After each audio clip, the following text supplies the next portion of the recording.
To operate your air conditioner, you're going to need 120 volt AC power, and there are two ways to get that in the Solis.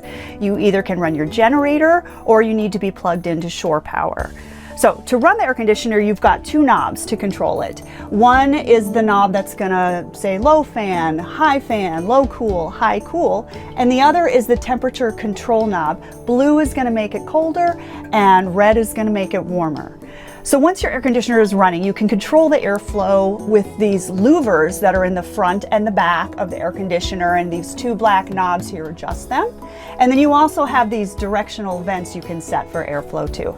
One thing to note is if it's going to get cool, like below 75 degrees, you should avoid cranking the air conditioner all the way up over to the cold side on the temperature control, because it's possible the evaporator coil may become iced up. And if that happens, you can just run the fan on high until it defrosts.